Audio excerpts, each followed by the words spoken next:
السلام عليكم ورحمة الله وبركاته.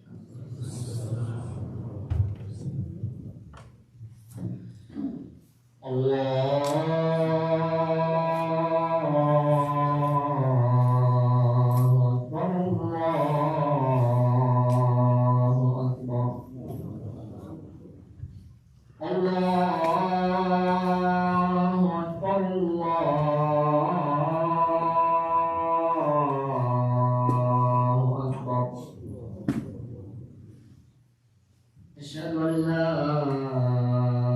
إله إلا الله.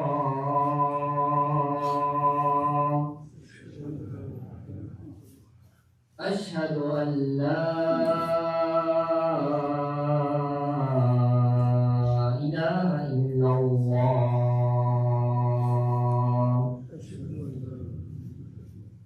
أشهد أن محمدا رسول الله.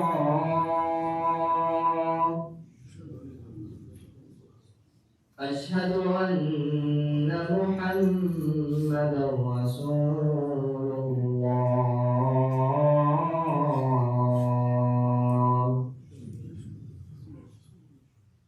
حي على الصلاة.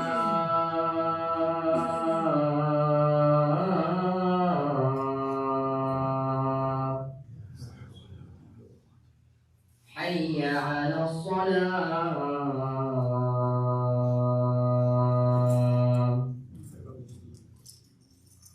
حي على الفلاح.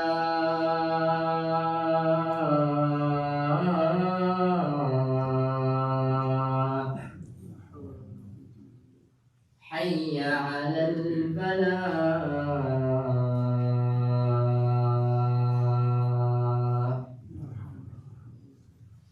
الله أكبر الله أكبر. لا إله إلا الله.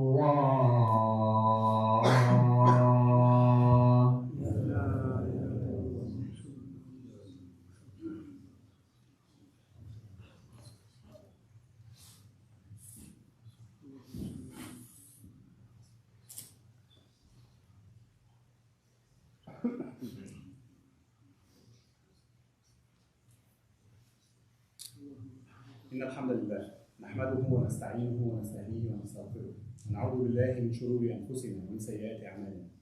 من يهده الله فلا مضل له ومن يضلل فلا هادي له. وأشهد أن لا إله إلا الله وحده لا شريك له وأشهد أن محمدا عبده ورسوله صلوات ربي وتسليماته عليه وعلى آل بيته. يا أيها الذين آمنوا اتقوا الله حق تقاته ولا تموتن إلا وأنتم مسلمون.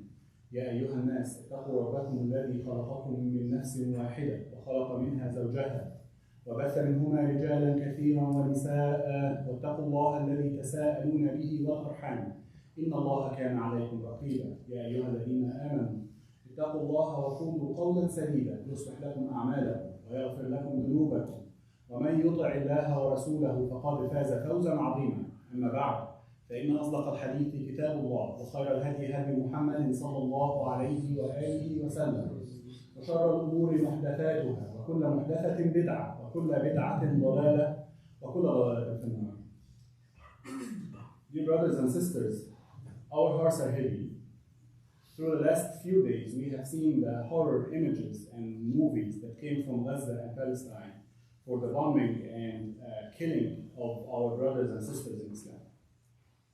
The numbers of killed and people that are killed already and being killed is horrific, and it's increasing by hour. As Muslims, we should not be labeled or afraid of labeling as anti-Semitic when we defend our Palestinian brothers and sisters. As Muslims and as Arabs, we are on the top of the list of Semitic, so it doesn't make any sense that we be called anti-Semitic. As Muslims, we shouldn't be harassed because of that ideology and solidarity with our brothers and sisters. The right to self-defend and the right to resist occupation is actually in the international law, we should be not apologetic of that situation, and we should keep doing it without fear. Is this the only time that Gaza or Palestine has been bombed? No. Is it the first time that our brothers and sisters have been killed? No. Is it the last time? Well, I hope. So today's khutbah is intended as a reminder for our brothers and sisters who know about Palestine, who know about the history.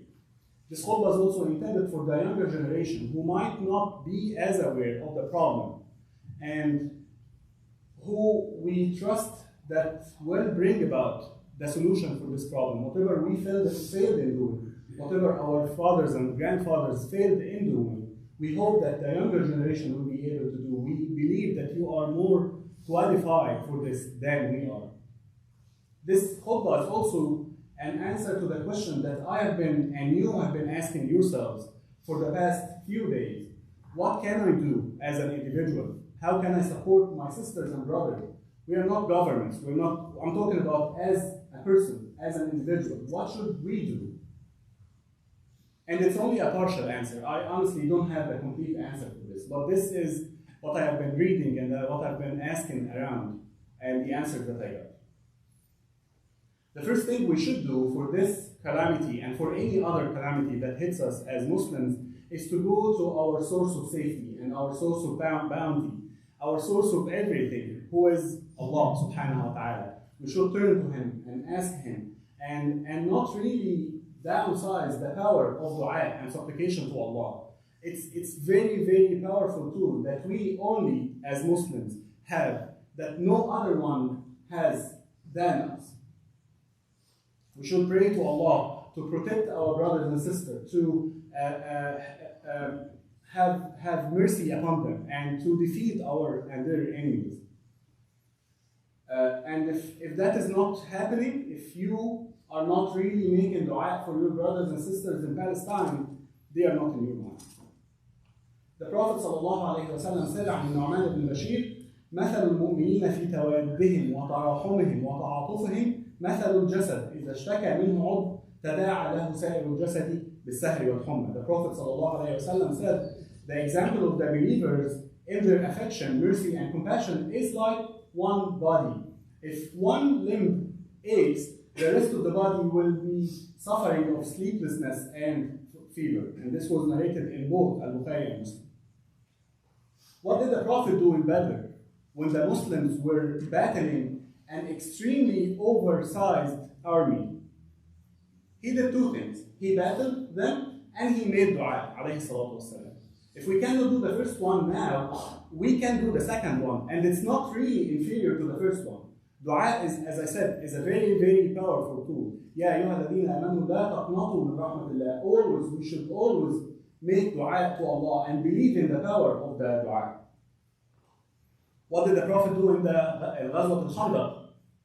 He, sallallahu alayhi wa sallam, da'a, the very famous dua when he said, عن عبد الله بن أوفى, and this is also in the Sahihain, in Al-Bukhari and Muslim, the Prophet دعا على المشركين فقال: اللهم منزل الكتاب سريع الحساب اللهم اهزم الأحزاب اللهم اهزمهم وزلزلهم. Ya Allah, revealer of the book, Ya Allah, swift to account, Ya Allah, defeat the groups of disbelievers, Ya Allah, defeat them and shake them.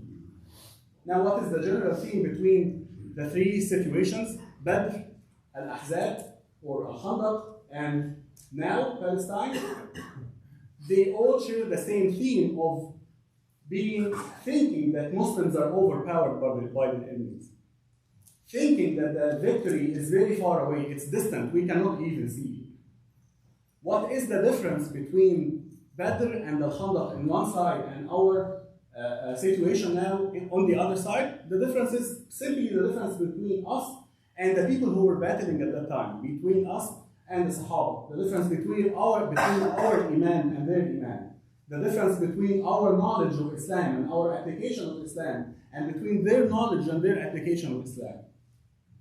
And that leads to the second point. So again, the question is, what should I do as an individual? And the answer was, number one, making dua, doing supplication. The second point, which is related to that, is improve ourselves. Let's aspire to be like the Sahaba. Let's try to mimic them in their deen, in their applications, in their daily life, in how they dealt with each other and how they dealt with their enemies. Improve ourselves doesn't happen in one night. It doesn't happen like this. It's a continuous daily and weekly and monthly and yearly work until we attain that, hopefully, that high status like the Sahaba. The Prophet ﷺ says, Al-Imanu yazidu wa yanqus, right? That faith increases and decreases. It increases until it enters the person to the paradise or the Jannah, and it decreases until it enters the person to the hellfire. So let's work on the first part. Let's work on the increasing them. Let's keep increasing it until Allah subhanahu wa ta'ala blesses us with the jihad at some point of time, or our sons or grandsons. But improving is not only an Islamic or like religious matter. Improving, of course, it's an Islamic matter. I meant we need to improve in both religion and religious aspects and others as well. I was talking to one of my dear friends yesterday, and I was asking him the same question, kind of crying on his shoulder. And I was like, okay, what should I do as an individual? And his answer was very soothing and very wise. And I direct his answer to you as well. He said to me, what you are doing now, by being here, by working hard, studying hard, get your PhD, be a known scientist, be a known engineer, be a head of a big company, and presenting Muslims in your community and showing the good morals and the good attitudes of Muslims, you are doing something. By getting higher in the hierarchy and by learning more and by earning more and use whatever you earn to help your brothers and sisters all over the world, you are doing something. By raising your kids properly and giving them better education and teaching them about their identity, you are doing something. By helping your community and by being an example for Muslims, by attitude, being a da'iyah, being a caller for Islam, not by just speech, which is very good, but at the same time with your attitude and with your behavior, Islamic behavior that represents the real Islam, you are actually doing something. By influencing your community, you're also doing something. You don't need to see a huge impact and the whole country or the whole department that you work in tomorrow will be Muslims. You don't need to see that huge impact to feel good about what you do. Remember, results are a matter or a control by Allah subhanahu wa ta'ala. What we can control is the sa'i, is the work, is the working hard and doing what I just mentioned. Your word, you never know where your word will land. You never know where your attitude or your good mention will land. It might have a huge impact on others. And believe it or not, you might not even know about it. But who will know about it? Who will recognize it? Allah subhanahu wa ta'ala. The third thing that I want to emphasize, and the third answer to what we should do as individuals, is to educate ourselves. Educate ourselves about what is going on. What is Palestine? Why is it so important? Why is it a Muslim even? Why is it a Muslim state? Why we consider it occupation and we consider people fighting there are not really? It's not really a fight between two neighboring countries. It's a fight between the owners of the land who are trying to reclaim their land and occupation. This is legal fight by terms of the international law. Palestine became a Muslim state in the time of Umar ibn Khattab, and that was around the year 630, exactly 632, and remained a Muslim country until the World War I, around 1917 or 1980. During this period of time, at the year 1099, it was conquered by European crusaders, As-Salibiyin, and it was under their ruling for 91 years. During the whole 91 years, the Muslims, Jews, and Christians, all of them faced oppressions and killing and massacres. Very similar thing to what we see now. That was even for a longer time. And then on the 2nd of October 1187, an army of Muslims under the leadership of Salahuddin Ayyubi, they conquered and they opened and they reclaimed the land. And they went back to praying in Al-Masjid al-Aqsa after 91 years of being prevented from praying there. So the fact that Palestine has been out of our control for 70 years now, it seems like a long time. I agree, it's very painful. But in the timeline of life, it's not. And it's really, really reclaimable, inshallah. In 1917, can you please move forward so your brothers can pray in the back? Exactly what was here. In 1917, towards the end of the World War, the British government issued a very unlawful promise or declaration of Balfour. And they, as colonizer, promised occupation, a land that is not theirs at all. And they said that Palestine would be the land for Jews to establish their state. And they established it in 1948. And this was the biggest loss for Muslims, maybe just second to losing Khilafah of Muslims. In 1967, but at that time it was limited to a certain area in Palestine. And then in 1976, the Israeli army or the occupation army there attacked Egypt and Jordan and Syria at the same time, and they took more of the land, including Beit al-Maqdis, Al-Masjid al-Aqsa. So Beit al-Maqdis is of very, very importance to us. And when someone asks us, why is it very important to you as Muslims? So Beit al-Maqdis is extremely sacred and important to us to a very high degree, like the Masjid al-Haram and the Masjid al-Nabawi, maybe just second to them.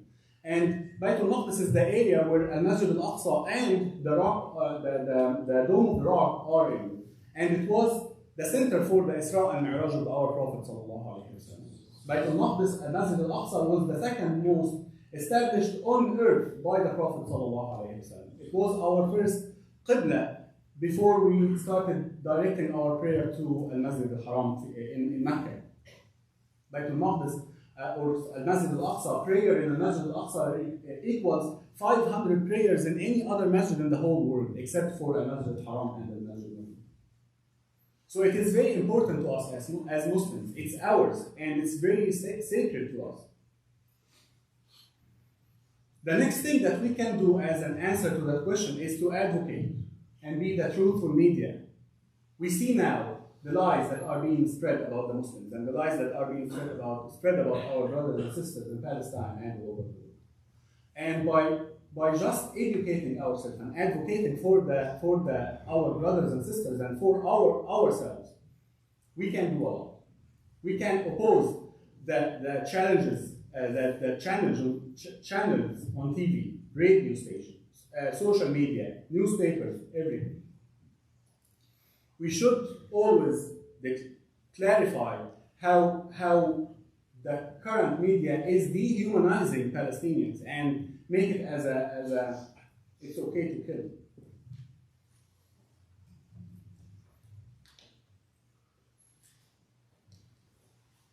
We should also work with others and to amplify our voice.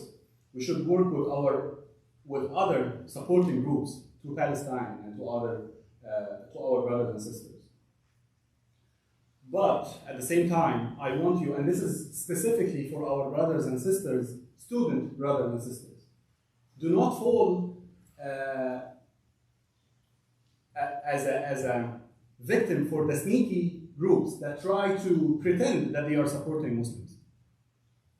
Remember, this is an Islamic matter, right? So any group that is based on ideology that is against Islam cannot really help, even if they looked more in number. The concept of whatever help I can get now, let's get it, is not right. No, not any help is appreciated. Remember that this is a battle for our deen, right? And remember, وَمَا النَّصْرُ إِلَّا مِنْ عِنْدِ اللَّهِ, right? So victory only comes from Allah subhanahu wa ta'ala. So if you collaborated with someone that are with someone or some groups that are disobeying Allah publicly, and they are calling for this, calling other people for that disobedience, do you think Allah will look at you in a least way? Do you think Allah will be happy with what you're doing? No. Even if your niyyah is good, even if you had a good intention, I'm warning you, do not let these groups sneak between our groups, our Muslim groups, and do not let them take over, and do not think that their health is important. Al-Nasru min indillah. Al-Nasru min indillah. So, we only will be victorious if we work for the sake of Allah, not the sake of humanity, not the sake of justice. All these meanings are good only when it falls under the umbrella of working for the sake of Allah. If not, then they don't mean anything. The last thing that I want to answer that question with is to donate. So donate as much as you can to your brothers and sisters. Donate. They don't have water or food or fuel or electricity, or they almost have nothing. Even their houses are not there anymore. So seek right channels and trusted channels to put your donation in. Donate even to the groups that are supporting the Palestinian issue. We have our Purdue students today outside and inside the masjid in both men's and women's prayer hall collecting funds for Palestinian children. And they are trusted and they know what they are doing. So I really encourage you to support them. We will announce more channels in the near future as well, trusted to be donated for. أقول قولي هذا وأستغفر الله لي ولكم فاستغفروه إنه هو الغفور الرحيم. I say what you have heard and I seek forgiveness from Allah. For me and you to seek forgiveness from Him, verily He is the most forgiving and the most merciful.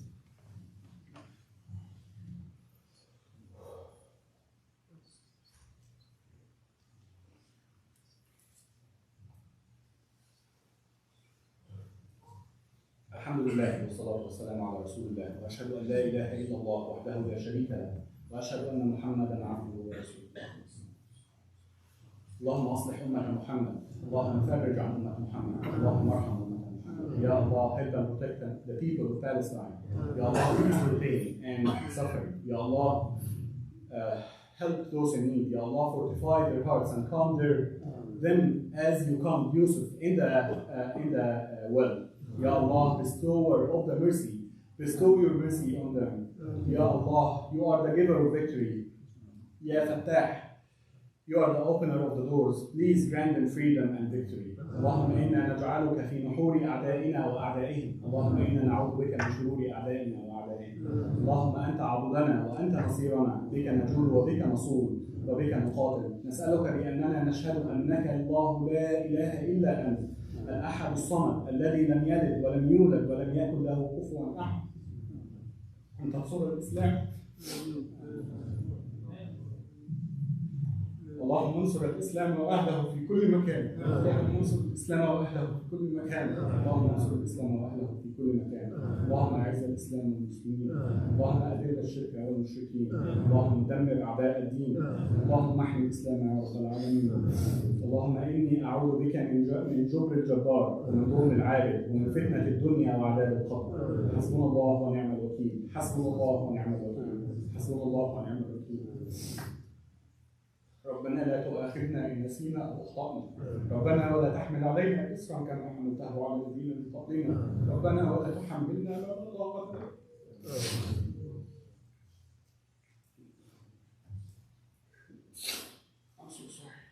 واعف عنا واغفر لنا وارحمنا، أنت مولانا فانصرنا على القوم الكافرين. حسبنا الله عليه توكلنا وهو رب العرش العظيم. اللهم إنا نشكو إليك ضعف قوتنا وقلة حيلتنا وهواننا على الناس. يا أرحم الراحمين، أنت رب المستضعفين وأنت ربنا.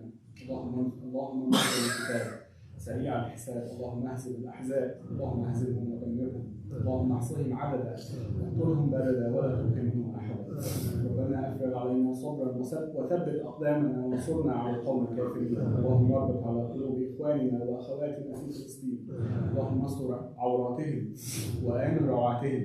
اللهم لا تخيب رجاءنا وانت ارحم الراحمين. نسالك لاهل فلسطين النصر على من عاداهم عاجلا غير آجل يا رب العالمين. اللهم احفظ ارواح المجاهدين في فلسطين، اللهم ردهم مردا كريما امنا. اللهم بقوتك وبغوثك وبغيرتك على حرماتك وبحمايتك لمن احتمى باياتك. نسالك يا الله يا سميع يا قريب يا مجيب يا منتقم يا جبار يا قهار يا شديد البطش يا عظيم القهر يا من لا يعجزه قهر الجبابرة ولا يعظم عليه هلاك المتمردين من الملوك والأكاسرة، أن تجعل كيد المحتلين في نحرهم واجعل مكرهم عائلا إليهم. اللهم إني أستودعك بيت المقدس وأهل القدس وكل فلسطين، اللهم كن لهم عونا ونصيرا يا رب العالمين. اللهم حرر المسجد الأقصى من دنس الغاصبين المعتدين. اللهم انصر شعب فلسطين ضد المحتلين. اللهم في يوم الجمعة اجعل نار المسلمين تحرق الاعداء. اللهم احرس المسجد الاقصى من مكر الماكرين. اللهم اقتل من قتل المسلمين يا رب العالمين. اللهم انصر شعب فلسطين على اعدائنا واعدائهم يا رب العالمين، اعدائك اعداء الاسلام. اللهم اجعل لاهل فلسطين النصر والعزه والغلبه والقوه والهيبه في قلوب اعدائهم. اللهم اشف جرحاهم واطلق اسراهم. اللهم انصر مجاهدين في سبيلك في برك وبحرك وجوك يا رب العالمين. اللهم اجعل الاقصى محررا من الاحتلال، واجمع اهله تحت رايه الاسلام والعدل بحق الجمعه المباركه يا رب العالمين. اللهم اجعل فلسطين بلدا امنا ومزدهرا وسائر بلاد المسلمين يا رب. في يوم الجمعه كن العون والنصر لاهلنا في فلسطين. اللهم قد ضاقت بهم الارض بما رحبت فكن لهم يا رب العالمين. اللهم انا لا نملك لفلسطين الا الدعاء، فيا رب لا ترد لنا دعاء ولا تخيب لنا رجاء انت ارحم الراحمين. اقول قولي هذا واستغفر الله لي ولكم من كل ذنب فاستغفروه انه هو الغفور الرحيم. So after the prayer, inshallah, we will do an additional prayer, Salat al-Hajj. It's a sunnah by the Prophet sallallahu alaihi wasallam, and mostly done as singles, not in congregation. But we thought the scholars are on agreement that it can be done in congregation. So we thought it's a general matter that requires us to pray. So after the prayer, we will do rak'atain, 2 rak'ahs, Salat al-Hajj, for this Hajj of helping and Nasr Ahl al-Muslim. الله أكبر الله أكبر أشهد أن لا إله إلا الله أشهد أن محمدا رسول الله حي على الصلاة حي على الفلاح قد قامت الصلاة قد قامت الصلاة.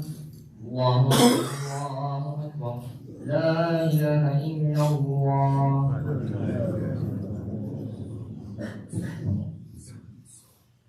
استقيموا واعتدلوا.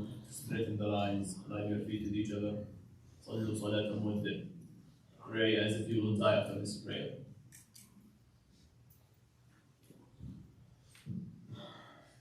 الله أكبر.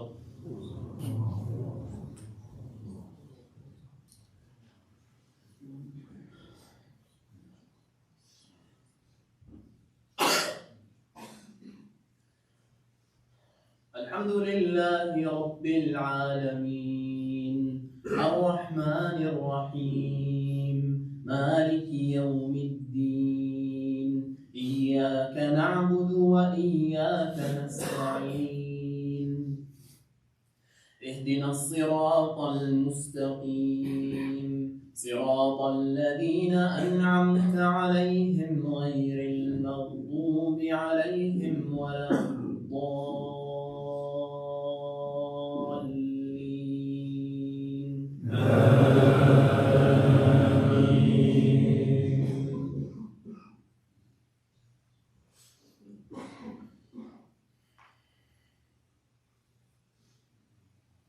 ولقد سبقت كلمتنا لعبادنا المرسلين إنهم لهم المنصورون وإن جندنا لهم الغالبون فتول عنهم حتى حين وأبصرهم فسوف يبصرون أفبعذابنا يستعجلون فإذا نزل بساحتهم فساء صباح المنذرين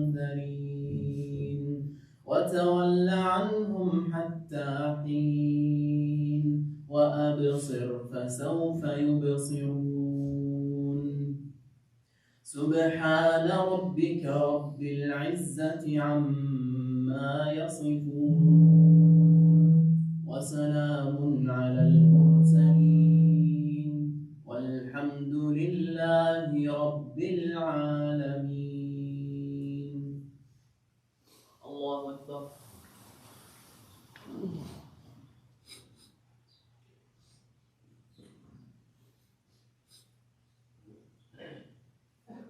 سمع الله لمن حمده. الله أكبر.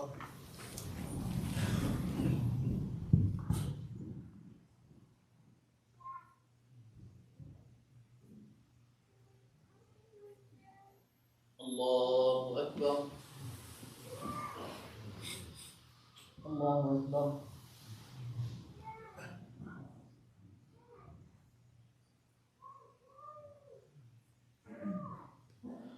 الله أكبر.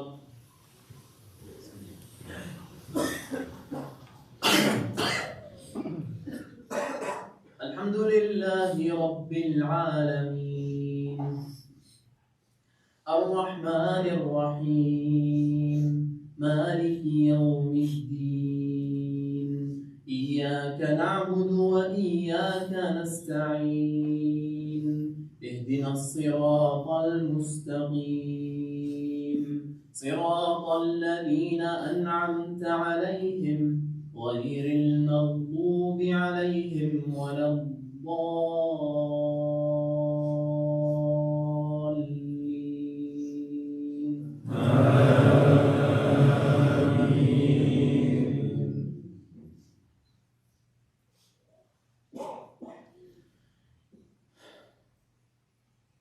إنا لننصر رسلنا والذين آمنوا في الحياة الدنيا ويوم يقوم الأشهاد.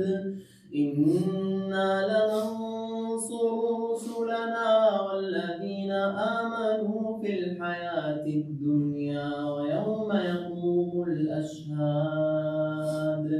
إنا لننصر رسلنا والذين آمنوا في الحياة الدنيا ويوم يقوم الأشهاد. يوم لا ينفع الظالمين معذرتهم ولهم اللعنة ولهم سوء الدار. الله أكبر.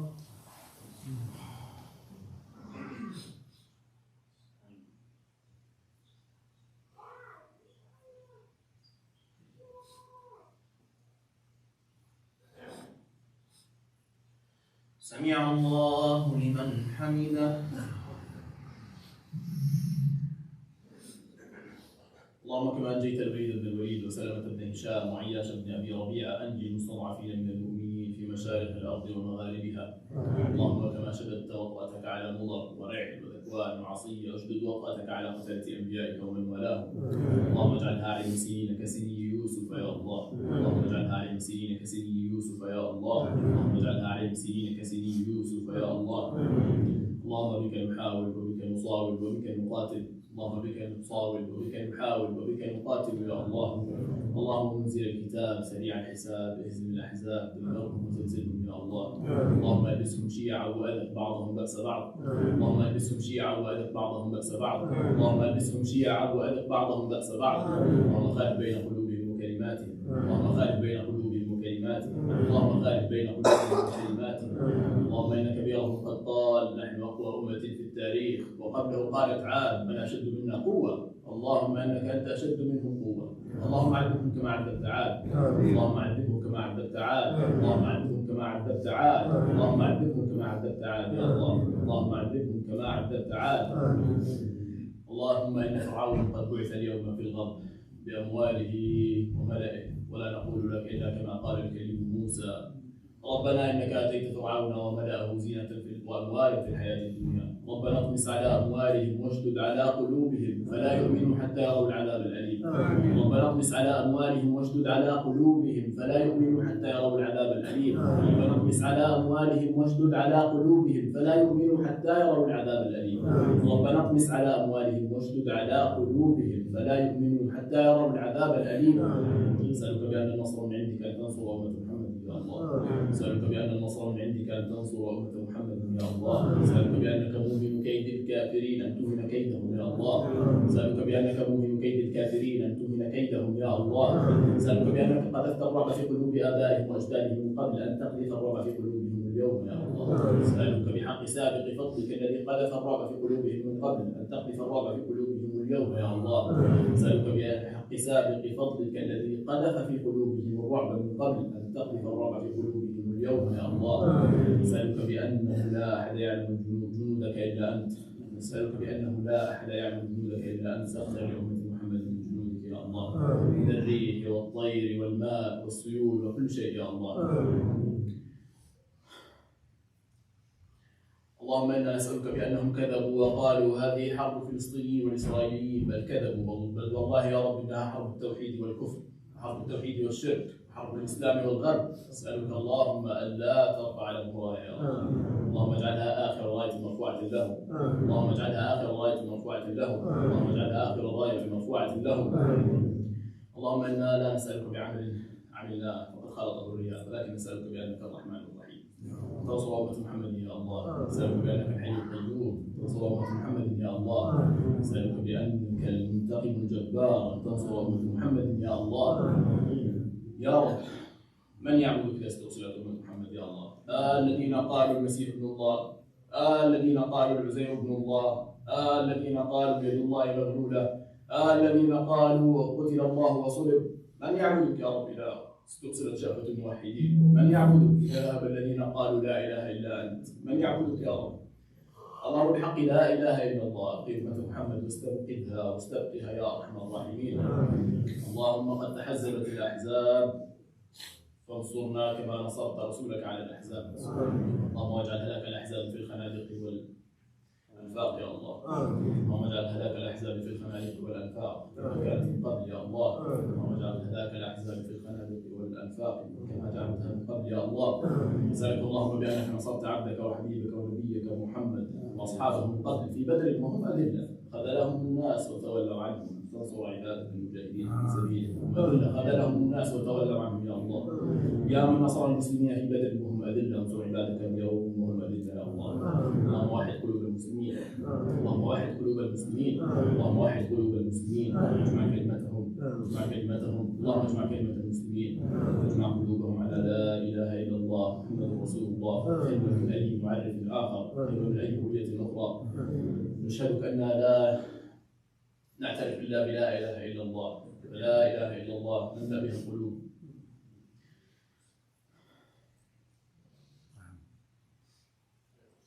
اللهم كن لنا عبدا ونصيرا. اللهم كن لنا عبدا ونصيرا. اللهم كن لنا عبدا ونصيرا. اللهم أزل الطغمة التي جثت على قلب الأمة. اللهم أزل الطغمة التي جثت على قلب الأمة. اللهم أزل الطغمة التي جثت على قلب الأمة. اللهم عذب المنافقين فينا عذابا شديدا. اللهم عذب المنافقين عذابا شديدا. اللهم عذب المنافقين فينا عذابا شديدا. اللهم أرنا فيهم عجائب القدرة. نسألك اللهم أن ترينا بعض الذي وعدتهم في الدنيا قبل الآخرة. اللهم أرنا فيهم ما وعدتنا بعض الذي وعدتهم في الدنيا والآخرة. اللهم أرنا فيهم بعض الذي وعدتهم في الدنيا قبل الآخرة. اللهم اجعل كيدهم في نحورهم. اللهم اجعل كيدهم في نحورهم. اللهم اجعل كيدهم في تضليل. اللهم إنا نجعلك في نحور الكفار والمنافقين. اللهم إنا نجعلك في نحور الكفار والمنافقين. اللهم إنا نجعلك في نحور الكفار والمنافقين. اللهم أصلحنا واصلح بنا واخرجنا من حولنا وقوتنا الى حولك وقوتك. اللهم اخرجنا من حولنا وقوتنا الى حولك وقوتك. اللهم اخرجنا من حولنا وقوتنا الى حولك وقوتك. نسالك اللهم بما تعفف المسلمون في هذه البلد عن الزنا مع سهولته ويسره تنصر أمة محمد يا الله. نسألك اللهم بما تعفف المسلمون في هذا البلد عن الزنا بسهولته ويسره أن تنصر أمة محمد يا الله. نسألك اللهم بما تعفف المسلمون في هذا البلد عن الزنا مع سهولته ويسره أن تنصر أمة محمد يا الله. اللهم اهزم الأحزاب، اللهم اهزم الأحزاب، اللهم اهزم الأحزاب. اللهم ألبسهم شيعا وألف بعضهم بأس بعض. اللهم ألبسهم شيعا وألف بعضهم بأس بعض. اللهم ألبسهم شيعا وألف بعضهم بأس بعض. وأزل الطغمة والمنافقين عن قلوب الأمة يا الله. اللهم أزلهم عن قلوب الأمة يا الله. اللهم أزلهم عن قلوب الأمة يا الله. اللهم أخرجنا من أصلابنا من يوحدك ويعبدك ولا يشرك بك شيئا. اللهم أخرجنا من أصلابنا من يوحدك ويعبدك ولا يشرك بك شيئا. سبحان ربك رب العزة عما يصفون، سلام على المرسلين، الحمد لله رب العالمين. اللهم صل وسلم وبارك على عبدك وحبيبك ونبيك محمد وعلى آله وصحبه أجمعين. الله أكبر.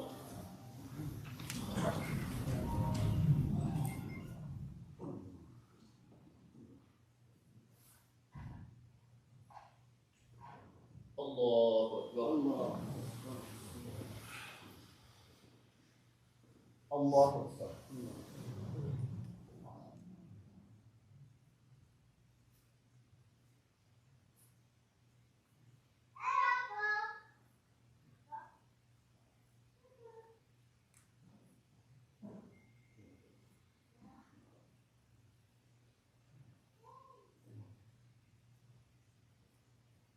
الله أكبر.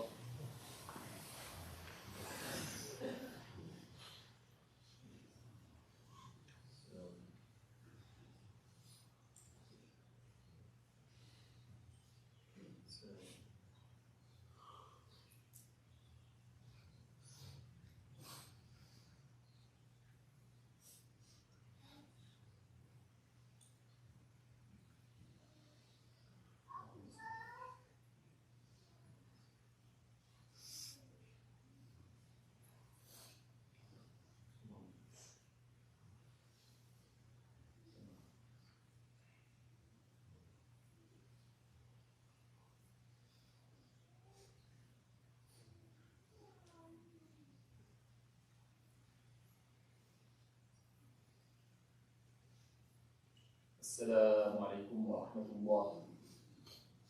السلام عليكم ورحمة الله.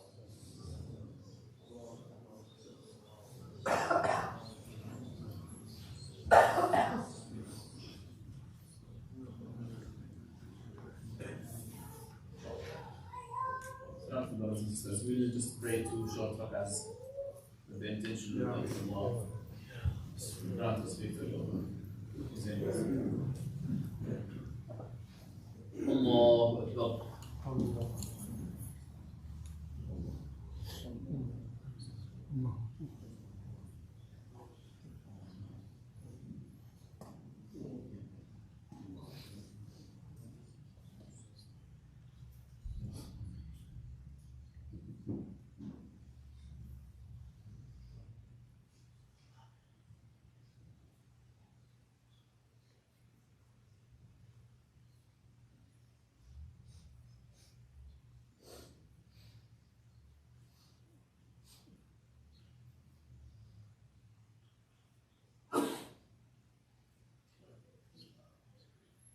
الله أكبر.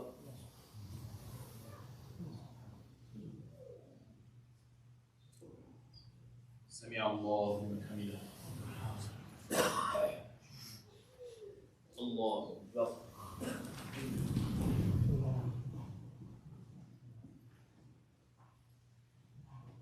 الله أكبر. الله أكبر.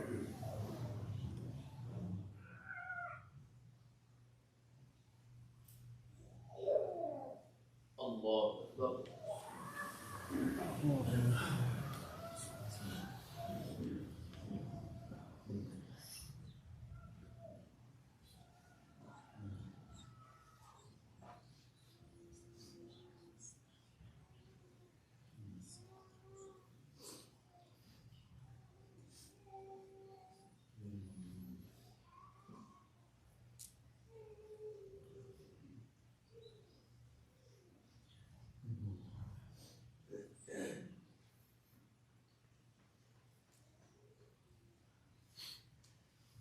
الله أكبر.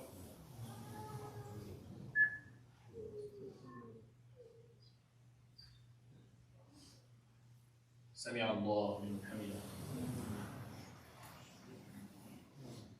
الله أكبر.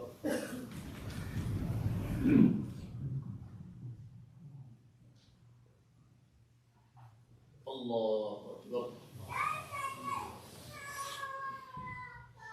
الله أكبر.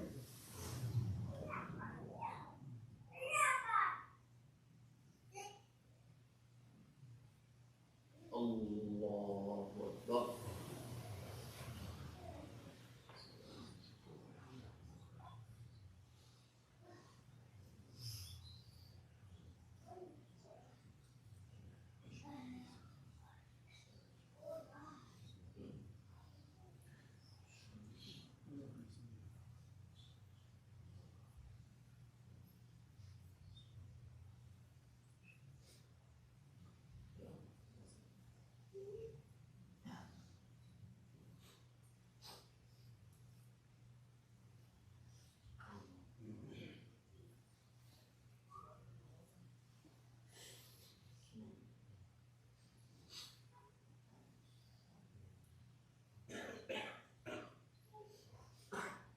السلام عليكم ورحمة الله. السلام عليكم ورحمة الله.